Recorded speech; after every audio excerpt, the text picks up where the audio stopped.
Hi అందరికీ welcome to our channel మా ఇంటి వంటలు విత్ ముచ్చట్లు యూట్యూబ్ ఛానల్. సబ్స్క్రైబ్ చేసుకోండి. సబ్స్క్రైబ్ చేయడం మర్చిపోకండి. మరి ఇంకెందుకు ఆలస్యం, వీడియోలోకి వెళ్ళిపోదాం రండి. ఇవాళ నేను ఒక కొత్త రెసిపీతో మీ ముందుకు వచ్చేసాను. అదేనండి ఫాక్స్టైల్ మిల్లెట్ ఉప్మా, అంటే కొర్రలతో ఉప్మా అనమాట. కొర్రలతో ఉప్మానా? మేము ఎప్పుడు చూడలేదు. స్కిప్ చేసేద్దామా అనుకోకండి. మన తాతలు ముత్తాతలు కాలం నాటి వాళ్ళందరూ ఈ కొర్రలతో చాలా రకాల వంటలు చేసుకున్న వాళ్ళే. మరి ఇంకెందుకు ఆలస్యం, రెసిపీలోకి వెళ్ళిపోదాం. ముందుగా స్టవ్ ఆన్ చేసి ప్యాన్ పెట్టుకొని ఆయిల్ యాడ్ చేసుకొని తిరుగుమాత దినుసులు, కొద్దిగా కరివేపాకు, కాసిని పల్లీలు అన్నీ చక్కగా వేగనివ్వాలి. ఏంటి తిరుగుమాత దినుసులు అంటుంది అనుకుంటున్నారా?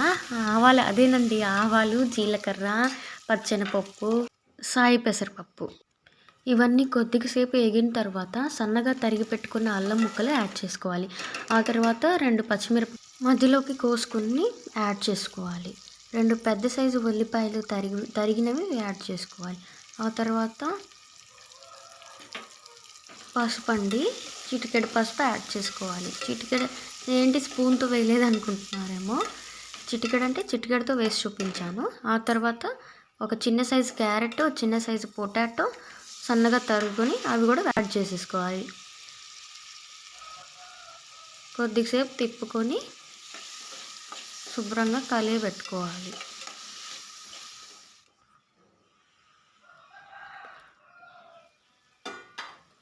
ఇలా కలుపుతున్న తర్వాత మగ్గిన తర్వాత 2 పెద్ద సైజు టమోటాలు సన్నగా తరిగి అవి కూడా యాడ్ చేసుకోవాలి. రుచికి సరిపడా ఉప్పు కూడా యాడ్ చేసుకోవాలి. నేనైతే కళ్ళుప్పు యాడ్ చేశానండి. నేను దేంట్లోకైనా కళ్ళుప్పు యాడ్ చేస్తాను. ఒకవేళ సాల్ట్ యూస్ చేయాలి ఫ్రైస్లో అనుకుంటే అది నేను ఒకసారి సాల్ట్ ఇంట్లోనే హోమ్మేడ్ సాల్ట్ ఎలా చేస్తానో అది కూడా ఒకసారి వీడియో పెడతానండి, చూడండి. తర్వాత మగ్గిపోయిన తర్వాత మన ఉప్మాకి సరిపడా వాటర్ యాడ్ చేసుకోవాలి. నేనైతే 1/2 లీటర్ వాటర్ యాడ్ చేసుకున్నా. ఇవి కూడా మరిగిన తర్వాత ఇదిగోనండి నేను చూపిస్తున్నాను కదా, ఫాక్స్టైల్ మిల్లెట్ అంటే కొర్రలు. ఇప్పుడేనండి కొర్రలు మనం యాడ్ చేసుకోవాలి. ఏం చేశానంటే నేను ఒక 15 మినిట్స్ వాటర్లో కడిగి నానబెట్టుకొని వేసుకుంటున్నానండి. ఎందుకంటే ఇవి కూడా కొంచెం బియ్యం టైప్ కాబట్టి ఒక 15 మినిట్స్ నానబెట్టుకున్నాను శుభ్రంగా వాష్ చేసి. తెగ పిసికి మరీ వాష్ చేయాల్సిన అవసరం లేదండి. జస్ట్ అలా లైట్గా వాటర్ యాడ్ చేసుకొని శుభ్రంగా వాష్ చేసుకుంటే సరిపోతుంది. ఇలా నానబెట్టుకున్న మిల్లెట్స్ని అలా మరిగిన వాటర్లో యాడ్ చేసుకోవాలండి. మూత పెట్టుకొని వాటర్ అంతా ఎగిరిపోవాలండి.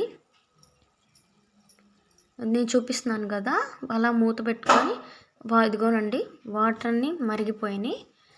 ఉప్మా మనకి రెడీ అవుతుందండి. ఈ కొర్రలతో ఉప్మా అనేది చాలా హెల్త్కి చాలా మంచిదండి. మనం రెగ్యులర్గా వాడుకునే సూజీ రవ్వ కంటే, గోధుమ రవ్వ కంటే చాలా మంచిదండి. గోధుమ రవ్వ కంటే కూడా ఇది చాలా టేస్టీగా ఉంటుంది. ఎంతో ఈజీగా హెల్తీగా కొత్తగా ప్రిపేర్ చేసుకునే ఈ కొర్రల ఉప్మా రెడీ.